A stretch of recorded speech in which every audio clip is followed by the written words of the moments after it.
Welcome back to Top 5 Auto Repairs. If your CV axle is leaking grease, is it too late to save it? And the answer is, you can actually save your CV axle before it starts to fail.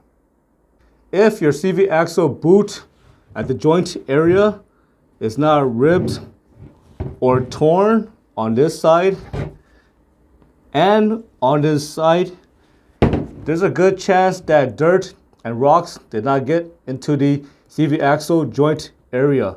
So you can actually save your CV axle if it's not making any noise and there's no issue at all. So all you have to do is cut this CV axle boot clamp with a cutter, and then you can push back the CV axle boot, and then you can pack the bearing with axle grease. You want to use high temp axle grease, and then you can slip it back on, and then you could use another CV axle boot clamp. And if you don't have that part, you can just use zip tie, and you can just tie it up like this, and then your CV axle should be just as good as new.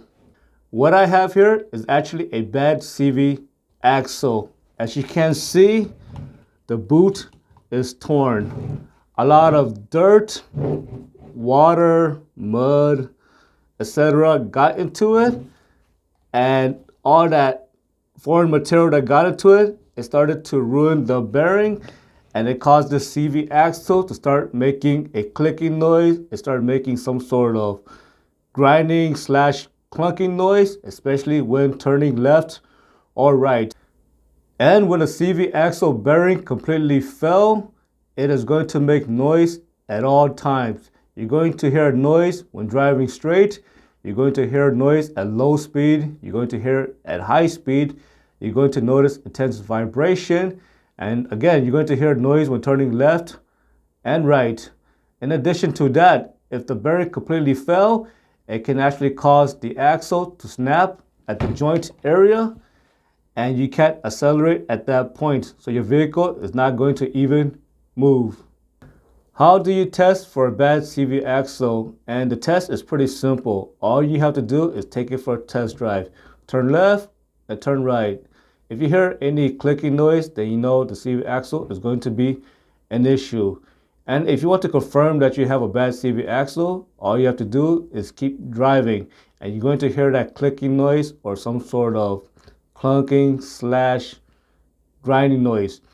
And if you shift from drive to neutral while driving and the noise goes away, then you know you have a bad CV axle either on the left side or on the right side.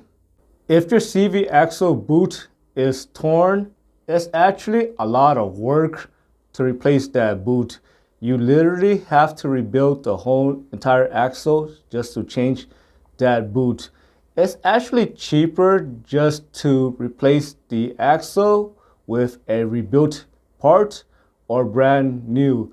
So again, if you want to change that boot, you're gonna have to rebuild it yourself. It's going to take a lot of time. But what I usually do, I just buy new CV axle just because it's not that expensive. They run for about $80 to about $150, and you're going to save a lot of time. And again, just changing that boot is going to take a lot of time just to change that boot. I hope you found this repair lesson informative. As always, thank you for watching, and subscribe to Top 5 Auto Repairs.